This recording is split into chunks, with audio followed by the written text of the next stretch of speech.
Good morning, everyone. How are you today? Happy Wednesday. Just taking care of a couple of admin items here, like going live on Instagram. I think Bob just joined me. He sure did. Hey, Bob, how are you?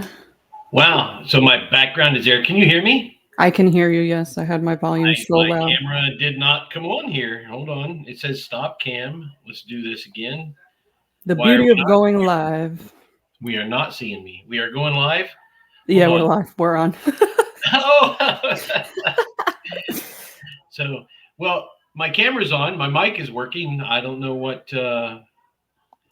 happening here. Hey, technology, am I right? Right. It was just on when I was backstage. Oh, really? Yeah. Oh, goodness gracious. And then when we popped in, I disappeared off my screen here. Really? Okay.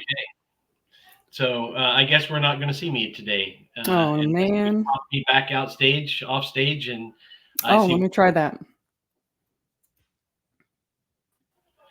No, I So still I'm don't back. see you. No, well, I didn't go anywhere. Oh, Hold on. Let me do it. Let me do it. yeah, no, go ahead.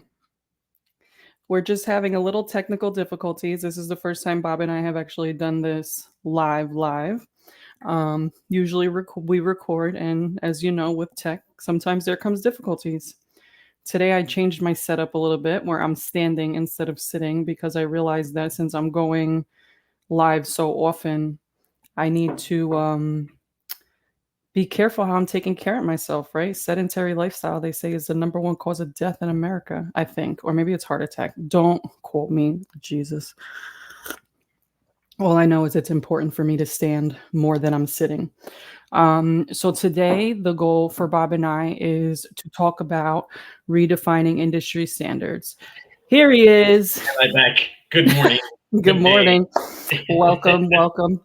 I was just telling everyone that I am standing today so that way, because I've been on camera so often, I don't want to be sitting all the time and be Ah, guilty of leading a sedentary lifestyle.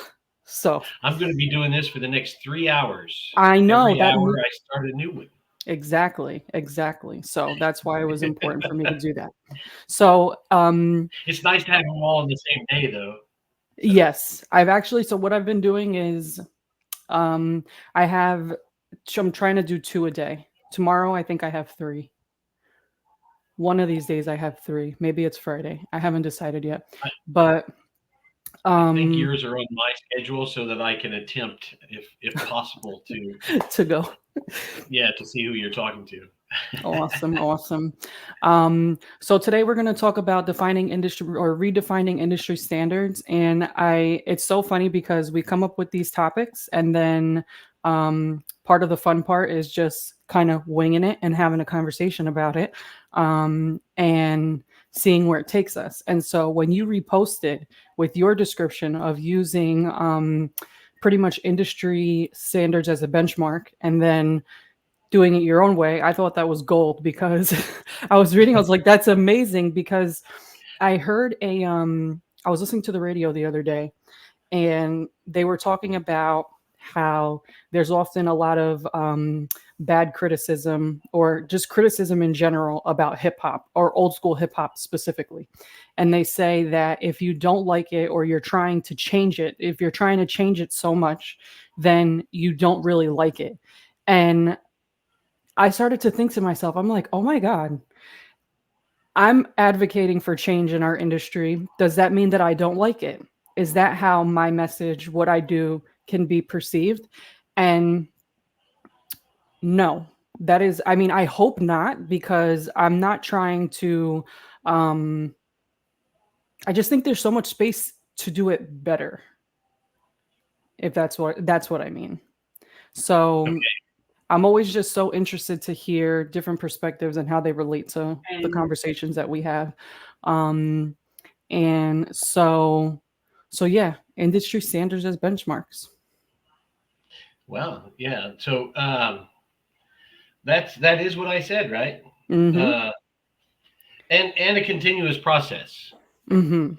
So, and what I mean by that is, as a continuous process. Whenever you're leading a team of people, whether you're in a warehouse, whether you're leading a dispatch team that's managing drivers on the road, or a combination thereof, um, one of my things that I like to do, and I used to tell you this every morning. I'd come in. First thing I'd do is I'd walk around and say good morning to everybody. Yeah. Try to have a little bit of a one-on-one with everybody at least once a week, so that during that time. So maybe every day I'd choose somebody else to there's somebody different to talk to, and I'd make note of things that that I think could be improved. And then I would talk to everybody about that, the management about that. And then I would, as those notes, I would go through it. And when I say that I make those things, rather than, give orders or give demands or have to do things this way, I would suggest that maybe we could improve things by, and it was a regular thing. So whenever I look at stats of how the work is getting done and what time, or all those kind of things, we would talk about what would take us to the next level. What could we do to improve this Yeah. in the regular meeting, so that then we'd go through, and as I walk through the week, I would wonder, well, how are we doing on these things? Are we taking these tiny steps? What happens when you take tiny steps is you build a better foundation. When you take those tiny steps, it's more for everybody to or less for everybody to absorb at one time. So if you went in and you audited somebody, and a company as a consultant, and you go, well, to everybody, and say, well, these are all the things we have to do. Well, then it's just going to overwhelm everybody. So Yes. what we have to do is create a pathway, uh, so to speak, of how we're going to get from A to B, to get to whether you're being compliant with OSHA laws or whatever. And so you create that pathway, and then you create a timeline in order to get there, and then you start chipping away at that. That way, it becomes routine and creates new habits, better habits, as you're going along the way. Whether you're doing it for your own organization, or whether you're working as a business consultant, or a leader, it's and no matter how you're doing it, you want to make certain that you don't overwhelm everybody by too much massive change at one time. So Correct. And do that's the same very thing with important. technology. So Yes, and it's honestly it's the same thing with anything, even in life. If you're going to make any sort of change, they always say like even something as simple as a 10% shift is more is enough to make an impact on your life. And so um, you know, and I've made that mistake in life where I just say I'm going to change and then choose a million radical things and then become overwhelmed by it and then end up just completely demotivated by the plan I set out. So I think that that's a really good point. When it comes to bringing the teams together and setting those expectations, I like that the way you talked about it is so you're big into compliance and regulations because of the different types of roles that you've had, and some other people within organizations might not. So for instance, my strength is not compliance and some of these regulations that you often talk about, that's your strength. And so when you're having these meetings, these one-on-ones, and you're trying to create so it's like you go in and you already know what the benchmark is. The benchmark is where you guys need to be, essentially, especially in those types of situations where like OSHA is involved or something like that. There's usually not much room for negotiation in terms of like where you need to be. But then you can sit back and based off of the feedback that you've gotten from the various team members and how it relates to that benchmark, you guys can try to figure out how to be a little bit better, a lot better, um, or just create a plan to move and help to create that plan to move forward. And I think that in a lot of different ways, there are while I know that there's certain benchmarks that can definitely be used, I think that and I just want to preface by saying this is like the second time we're having this conversation because we recorded it last week or 2 weeks ago. And I just decided, let's just do this one live because I started to think about the things that you said about how too much industry standards or regulations and laws could really change the way that we do business in probably not a positive way, especially if it's all implemented at one time. So I started to think, I'm like, we're going to redefine what certain industry standards are. Which should we go after? And then after that conversation, I realized we should kind of go after the ones that are deregulated. And I don't mean that they should be regulated, that there should be laws in place. I just think as an industry, we should try to figure out a way to be on the same page, right? Like, for instance, service reliability. I think once we get to a certain percentage, we should probably be asking more of our providers. Like, I've seen presentations go up where service reliability can be really high, in the 90s, which is awesome. And then I've also seen it be not so awesome. And I know that there's a lot that goes into it, right? Because where there's bad weather, there's all sorts of things that play into service reliability that's outside of our control. But I think as someone sitting on the outside looking into something like service reliability, um, I've always just kind of felt like maybe we couldn't control the weather, but we could have controlled how we as a team and an organization presented that to our customers. Well, when we say the industry as a whole, and are we speaking supply chain, broad spectrum supply chain, where we have Yeah. in every mode? See, one of the Yep. things about what we're talking about now, see, that always needs to be general, Hmm. because when you start drilling down into subcategories of the industry, you have different regulations. Okay, so Correct. for instance, if you're running a food grade warehouse, you're going to have to work with not only OSHA but FDA, Yep. USDA, depending. If it's import export, there's going to be more regulations in different areas on how things are done. Yep. So you're crossing over all these different regulations and how they do. So now, if you jump from that type warehouse to a warehouse that handles hazardous materials in a Yep. cross-docking scenario, then you're going to have a different set of regulations there. You're going to have with the hazardous materials, depending, you're going to have the trucking hazardous materials, you're going to have the warehousing hazardous materials, the different safeties and qualifications going to have to be done. You're going to have the federal motor carriers, you're going to have the pipeline and hazardous materials, the pH. FSMA, whatever they call themselves, but the pipeline hazardous materials administration handles that. Then you have the federal motor carrier safety administration. Then you have your OSHA regulations that are going to be on top of that, and you have to worry about all those different things simultaneously. That So just gave me a whatever, little of anxiety. it would give a lot of people a lot of anxiety. So, and it's difficult for it's difficult for somebody who's doing dry goods warehousing, and they spend all their part of their career in there, most of their career in there, for them to jump over into some kind of refrigerated food grade.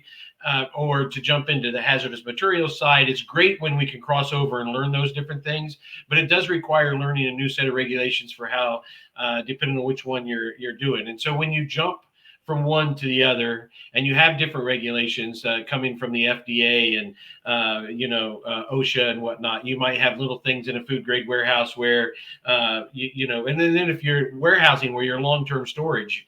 As opposed to cross docking, you have different things, and so some of those, there's so many so many regulations, little things like in a food grade warehouse, keeping everything a foot away from the wall for whatever reason, so it's just when you start creating habits for one, you can actually create better habits for all. So so when you start looking at the regulations, then that's then you have to see how that flows. And then every time we change regimes, the Department of Labor can have new sets of rules. Recently, we've seen over the past few years, for instance, in trucking, AB5, how you can use contractors and what it means. And now that's now affected, although we had the rules in place in New Jersey, similar to AB5 in California, we had the same business or independent contractor rules in New Jersey. How we roll with those and create industry standards. We've had a major change recently by one company because of the state's attorney general in New Jersey suing STG Logistics which was previous XPO. Before that, STGs happened to buy the liabilities when they bought out XPO, and we Okay. see these how we're changing independent contractor status. So now, so and all those rules and regulations change, because now when we get into those areas, we're not just getting into state laws and Department of Labor, we're also getting into insurance and banking commission rules that are put on people with workers' compensation. And so when we cross over all these different things, it can be so overwhelming. So that's why so many companies have compliance officers that do nothing but walk around and making certain that we're working within all those areas. And then usually they might even work with a larger firm on the outside that covers all those regulations to make certain that we're getting the overlap there. And so when we talk about industry standards, we have all these different areas that are trying to change and get us to operate in a certain way. So Yeah. so how do we redefine industry standards when we have all this regulatory compliance from all these different areas that we go there? Well, for me, I've seen Six Sigma, how do you say that? Those black belts, Yeah. and how they run an efficient warehouse, and we see that, and they get in there and they delve down to the nitty gritty, and they create systems so that everybody, whether it's the technology or whatever, so everybody operates in a certain way. And we hear the Mhm. rumors about how employees at different Walmart facilities in different states are tracked in their accountability for their time, right? Yeah. And are they working? Are they busy? How much time do they get to take on their breaks? How long, the distance do they have to cover from where their station is to get to the break area? And then so how, is all how much of it's counted for their break? So so we have so many different ways of operating different warehouses depending on the size of the warehouse and what's happening in the warehouse, or out on the road, depending on whether you're a tanker driver, a flatbed driver, a reefer driver, or maybe intermodal, doing drayage for containers or shagging them from a railhead to the local distribution. It's so many different aspects of what we're doing. So then we have to drill down as a manager, as a leader, or even an executive within these. We have to consider in those operations the aspects of what we're doing and how we want to do it, and then with all that regulatory, what our customers' needs are. So to say that we want to have a broad spectrum change, it must be, big picture change in order to go there, in order to understand that. So I just went through a lot of stuff really fast, and You did, but actually, so a couple things stuck out to me, and I was trying so hard okay. to hold on to the thoughts because my thoughts can be fleeting. Well, then Um, you have to jump in, because that I stuff's know, but always then on my end. I don't want to derail you. I'm like, oh, this Oh is no, I so can good. start and stop at any time. So you said a couple of things. So you were saying um, how it can be challenging or a bit of an obstacle. You have to learn new skills in order to take on different set of regulations depending on what side of the industry you're working in. And I will say my observation is I think that's why we end up having so many people in specific niches in logistics because Mhm. there's so much to learn. And so I think that was worth pointing out. Then you mentioned how a set of regulations, while it affects let's say one specific niche, it can still create positive, pretty much it'll start to affect the way all the other niches operate at some point. Yes. And then it all goes together. And I think that it's interesting to have this conversation with somebody who understands a lot of the different compliance and from more than a few areas of logistics, because a lot of the times we get stuck in our niche that it's hard to see how what's going into place specifically for us is relating to the entire industry as a whole. Um, and and I guess even some of the negative aspects, because change, especially when it's industry wide, it can be hard to implement because getting people on board, um, navigating it, what if you need new tools, all sorts of things that come up with implementing change. And I think Another reason why I wanted to have this conversation is because it's easier to change when you're not forced to than when you are forced to. Oh yeah, yeah, because that brings in the being forced to brings on the negative connotations of a lot of things, and that's Correct. why I brought up the owner operator thing because owner operators in this industry, independent contractor owner operators, they own their own truck, they work for whoever they want, they jump from company to company. Well, before deregulation, a long time ago, they had what's known as trip leasing. So an owner operator could go, from Cleveland to Memphis, Tennessee, and then make his delivery, and then go to a truck stop. And the local hotels were filled with different companies, and he could go into the load board in the truck stop. Right, and then and on that load board there'd be these loads. They're literally pinned to the board, Yeah. and then he would grab the load that he wants, and he'd go to the right room because it would be on the information in the hotel where the trucking company was based in what room they were in, and they'd go out there and then they'd sign up and they'd do a trip lease. He'd get his signs. He'd go out. He was with Joe Blow Trans, and now he's with Jane Blow Express on the next one, and he changed the signs on his door with the operating authority and who was responsible for the safety. And since deregulation, they've changed a lot of those things, and so we've seen it change over the last 40 years in how things were done. The CDL was implemented, and they slowly did all these changes. And right now, the bigger thing is with independent contractors is the Department of Labor, the state governments, and even the federal Department of Labor are trying to force this independent contractor issue down, where it's almost trying to do away with the entire industry of owner operators and trying to say that all these guys, none of them want to own their own truck. None of them want to own their own business unless they get their own authority. That's when they want to own their own business. So they should be paid as employees to these companies. And what they don't understand is that these people want to be owner operators. There's a handful. So with a lawsuit brought by the state of New Jersey, the Department of Labor against STG was about how they were doing it before STG came into play. And when they were doing like a lease ownership program to them, and the company owned the tractor, and then they would lease it to the driver. The driver's supposed to eventually buy that tractor. It's supposed to be his, and he's supposed to operate as an owner operator.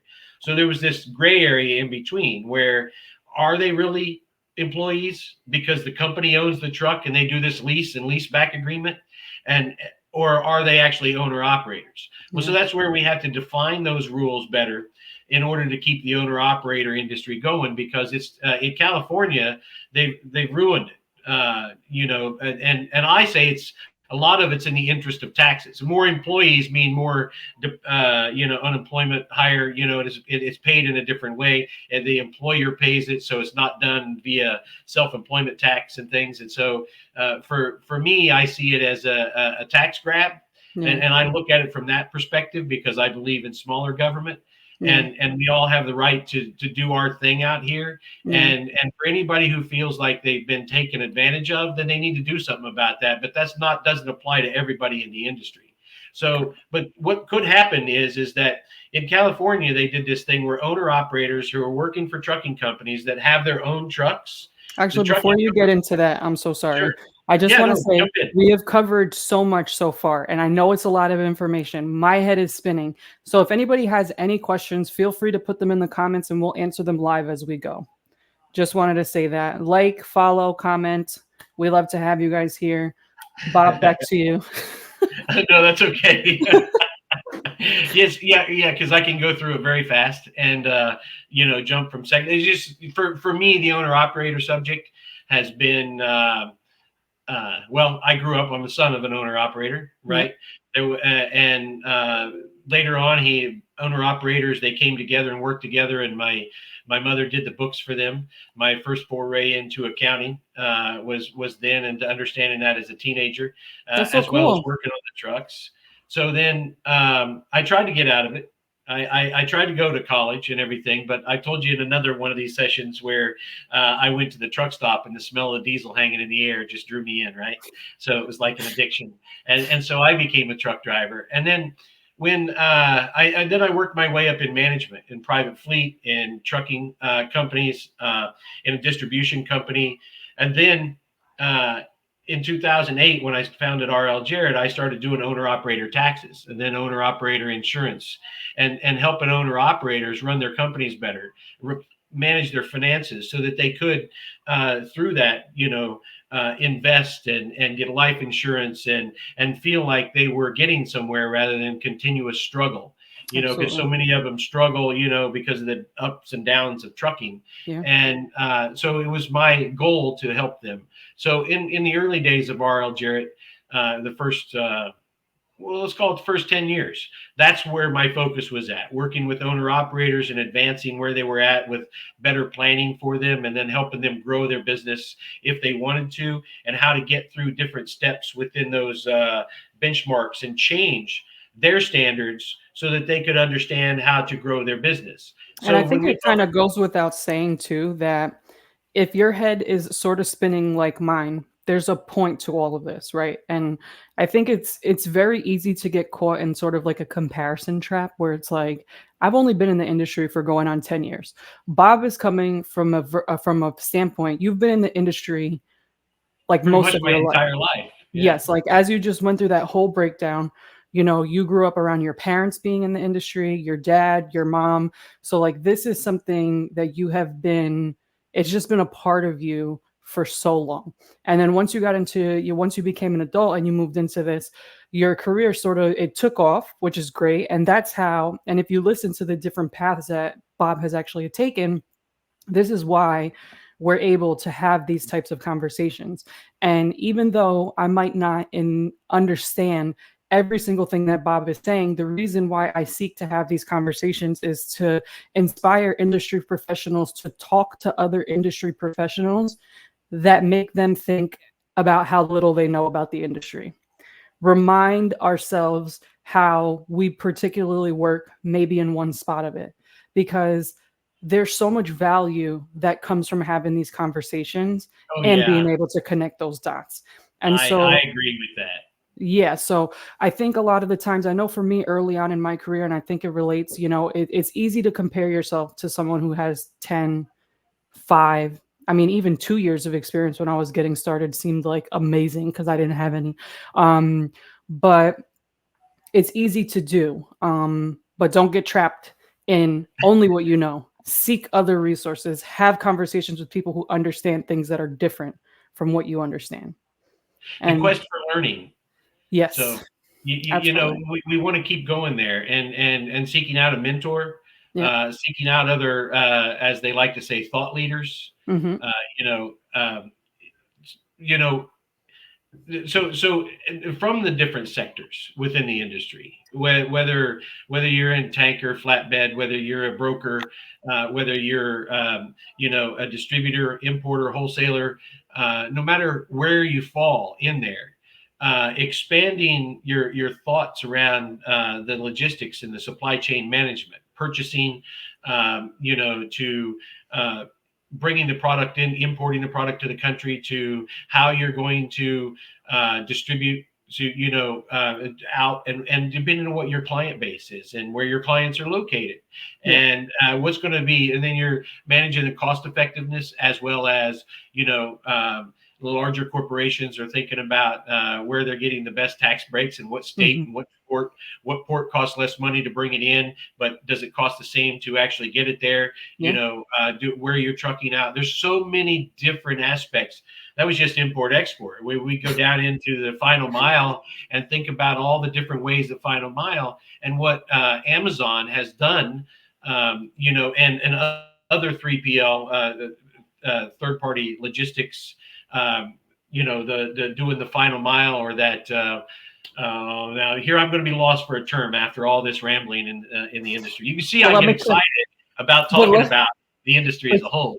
But you actually brought me full circle to something else that you said, because you said a Okay. lot of some of the regulations that are coming out for the contractor status and owner operators, that they're trying to push out these regulations because they think that people don't want to be owner operators. Hello, thank you for joining. Leave us a comment if you have any questions. Let us know. We're happy to answer them as we go. Um, the I don't the so the overwhelming conversation that I have with owner operators is that they're frustrated with being an owner operator. they might not want to be an owner operator anymore.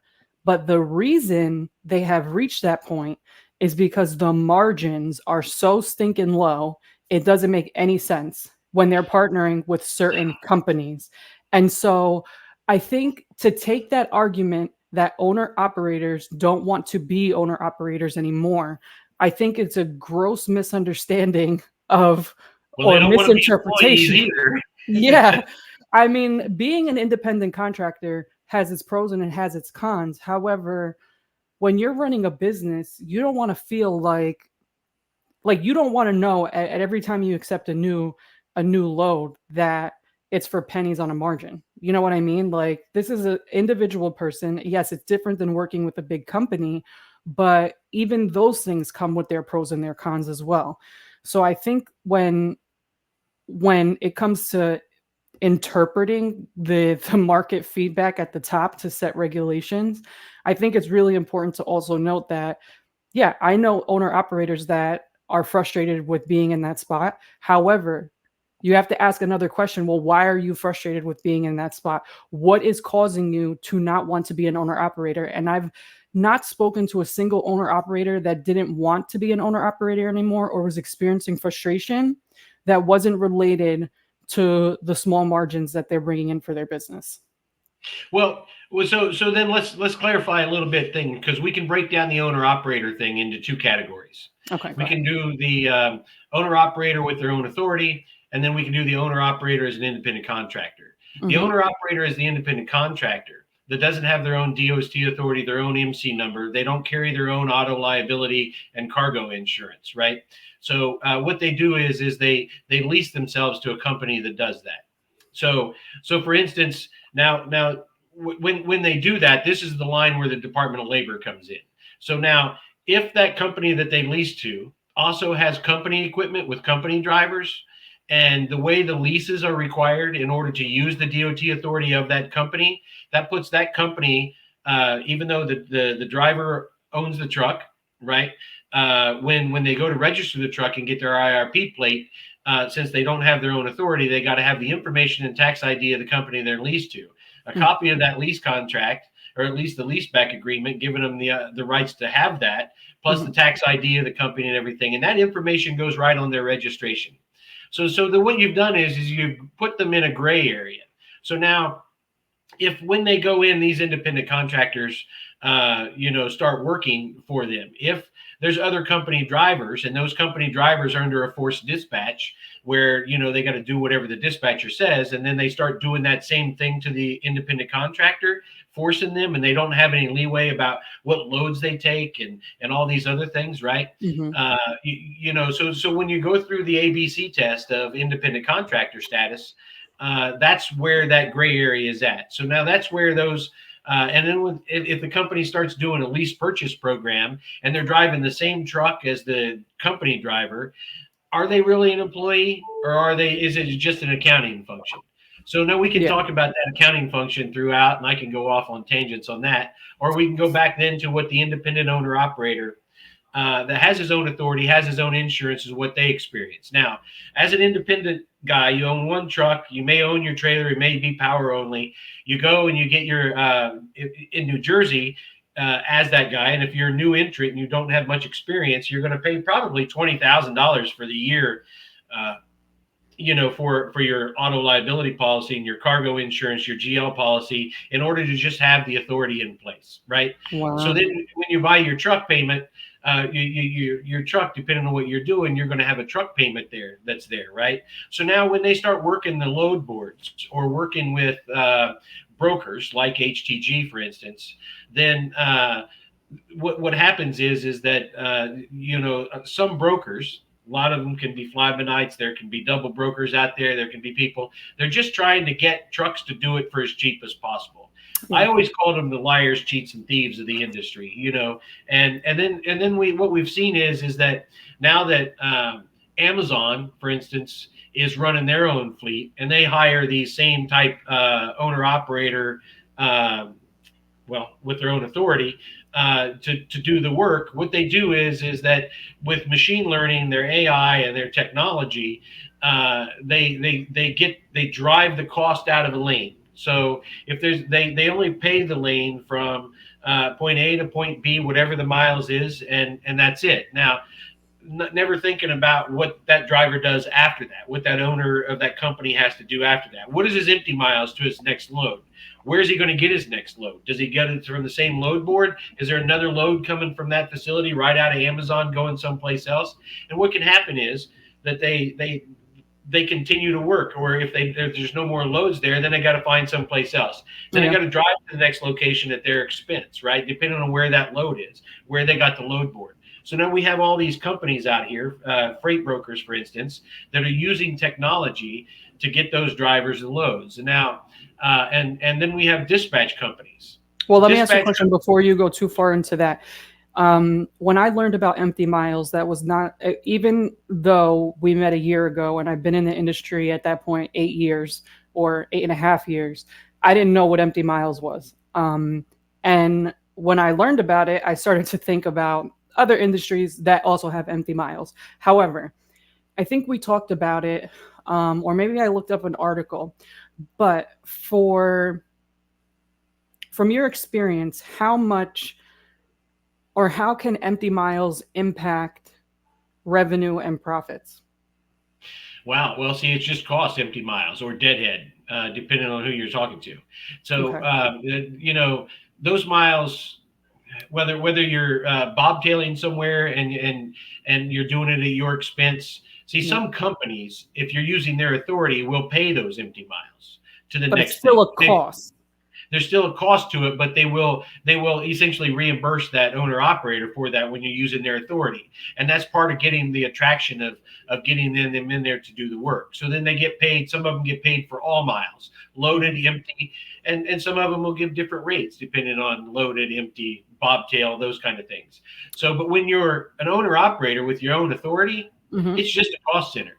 So if you can't, if you go and you pick up a load somewhere at a warehouse here, and you go to Albany, New York, here, which is 4 hours away, and suddenly from there you have to drive to Buffalo to get your next load, right? Yeah. Now you've got those empty miles from Albany to Buffalo. That's Yeah. coming out of you're just paying for that. The fuel and all that cost to operate is just an expense that's just dragging down your profit, right?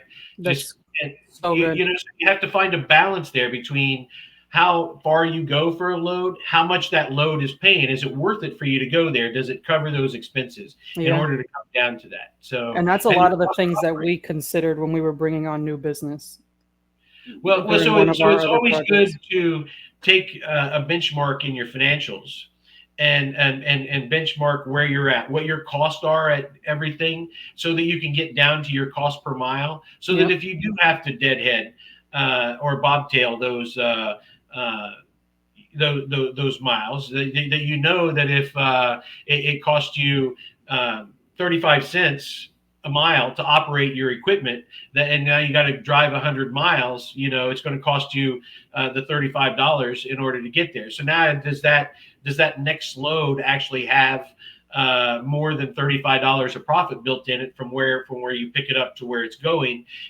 and then so that you can still have some profit over and above that after your expenses. So it's So important. far, Go ahead. it, so far, when we talk about benchmarking, so I want to point out that we've discussed benchmarking as it relates to several parts of the business. And so right now, we're talking about expense benchmarking. We're talking Mhm. about, I think we've mentioned, maybe not directly, but some growth benchmarking, compliance benchmarking as it relates to whatever niche you're in logistics, Service um, level benchmarking. service level benchmarking, and I think so. Service level. So I like to think about it like, and then even drill it down to our own personal level, right? Because we all bring something different to the table, and I think that we should be allowed to benchmark ourselves that way, right? Because our customers, while they're buying from our companies, they're buying us, right, first and Mhm. foremost. And so being able to even take it as far as benchmarking ourselves, um, so that's a lot of benchmarking, and it could seem like a lot, and admittedly it is a lot, but that's the whole point of having these conversations, pointing out what's on our plates. Hi, thank you so much for joining. Leave us a comment if you have any questions. Um, and that's why it's so important to revisit and understand the different ways to redefine or even benchmark certain against certain standards, so that way we can find our place in the industry, Yes, which and the service, our niche, what we mm-hmm, do. yeah, So essentially, the thing that I always say, to me, it's never mattered what was in the box or the size of the box. yeah, Whether it's a 53-foot container that's going on the rail, whether it's a 40 or a 20 that's going on a vessel, mm-hmm, or whether it's the little box that's going down to you for home delivery, in that yeah, single box or desktop delivery in a business B2B environment, right? yeah, So those things you can bring it down. Whether you're a warehouse, you can get your if you're a pick pack warehouse, you can get your cost down to how much it costs to pick pack wrap and ship an individual box on yeah, average. So you can mm-hmm, get it down to how much labels cost per box, right? And then that way you know what to charge your customers. So depending on what you're doing in a warehousing environment, there's so many different ways to benchmark your financials. yeah, But then to also benchmark your service level from the mm-hmm, time the order is taken, whether it's done on a website, ordered entered automatically, till that order actually leaves your facility, and then then tracking the transportation from your facility to the end user. So there's those benchmarkings. Then you have your insurance and compliance benchmarking, yeah, where you want to you're trying to figure out whether your cost for your insurance and keep that cost associated. How much does it cost? In workers' comp benchmarking, you have different things by accidents, how much money you're spending. So how much money is it costing you to pay for the accidents and incidents? And you benchmark that against your cost for the insurance, and then yeah. your cost for per hundred on whatever, or there's warehouseman, truckman, whatever it happens to be that you're doing. So yeah, when we benchmark, we can benchmark in so many aspects. But what we need is that we, depending on the size of the company, the size of Mm-hmm. the warehouse, I mean, we can talk about. I think that back to the owner operator independent contractor subject, I think that what we're finding is that the software and technology and the machine learning is really helping those individual owner operators uh, function and find a way to profit, Yeah, because there's so many of them out there. They can work for several, and there's just a different app on the phone, so you can yeah, check multiple apps and you can be yeah, signed up for that, and you can get out there and go. So yeah, then, whether you're working local, regional, or OTR, OTR means over the road, so it's long distance. yeah, So you can decide where to go. So now, then, as an owner of that, then you can decide when to buy your second truck, third truck, fourth truck. When you're driving, when you come off the road, you which can is go that there. growth benchmarking That growth benchmarking, or right? So scaling how much do you benchmarking. need profit per truck? How much you're going to pay your drivers as you do that and come out there? I think the most difficult point in trucking for any company right now, large companies that are already well established, that can operate on pennies per truck. Yes, When you have 10,000 trucks out there, and you're doing so many millions of miles a year, right? yeah, You can work on pennies. You can UPS gets it down, or FedEx gets it down to the package level. How many pennies are they making per package, or half pennies for that matter? And how yeah, many are what's loss leaders, what's aren't, right? So where's the real money at? And we've seen some changes in both of those corporations recently, and how they're doing and where they're shedding things that they haven't been able to figure out. UPS they bought Overnight Express back in the 2000s and made it UPS Freight. And yeah. recently, the past few years, they sold it off and it became T-Force. And because they never in the, I don't know, 10, 15 years that they owned the company, and then they could figure out how to make it profitable in the LTL environment. I think So another thing worth mentioning too, why I think benchmarking is important, is because A, it gives you a starting point, but B, if you're just satisfied with the delta between where you are and where you need to be, then it opens up for a conversation to be had. And I think in a lot of different cases, the conversations that can be had or that need to be had is that now it's time to find our target audience. It's time to really build the, well, we should always have a brand building, But I think for small businesses, it's a little harder to figure out how to operate the business and then also build a brand at the same time, especially if you're looking at one person operating it. So it doesn't go without saying Or that the I know truck. that, yeah. And You, so I you know, know that when you're it's getting into difficult. trucking, it's different than the warehousing, for Correct. instance. And So so it's like when you're when you realize that the niche that you're in doesn't bring you the profits that you're looking for, I don't think that people should give up. Even if you, no matter what part of the industry that you're in, because yes, there are some people who will ask, they will ask you, there are customers out there who will ask you to charge them less than what you're worth. However, there are people out there who are looking for great service providers and are willing to pay for them. Um, and we've seen that a lot over the last year. I think for us, it's how we built the model for Hatchway, where it's like we know that we want our drivers to be paid well. And that's at the forefront of everything that we do. We don't want the reputation of handing out loads for pennies on a dollar. You know what I mean? And so it's worth saying that your clients currently might not be the clients that you want, but it is worth going after the clients that you do want. And through benchmarking, you can identify who they are. yeah, and when you're in a startup mode, it's difficult to do that right there. So in the past, in the way I've been known to fire customers at different levels and different sizes Yeah. because they didn't fit, or their expectation of service was just not where in within the service parameters. So we're clients aren't always a good fit. I think that it's difficult.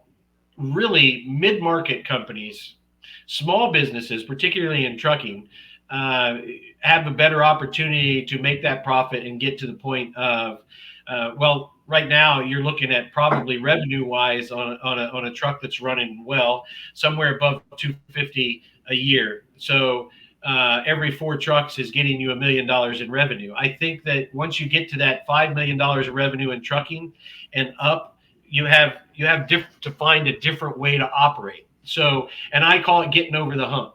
So Okay. sometimes, depending on what you're doing, it could be 5 million, it could be 7 million, it could be 10 million. Yeah. But I think those mid up to that, those middle-sized businesses, the medium-sized businesses, are the ones that are struggling the most to find that balance between having the right number of personnel, the right technology, the right size warehouse, the right size yard for the trucks to park in, the right equipment. Are they buying new equipment? Are they buying, and where all these things are at? Because it's a different thing than operating, a handful of trucks. So when we jump into the different areas, and I know that some consultants and they have particular areas that they focus in with a particular type customer. Yeah. So being able to jump where some of them are new. I focus in owner operators, but I've also did medium sized companies and worked with them as well. Yeah. And large companies, just not my thing. There's too much politics in there for me, and I don't do that well. Yeah.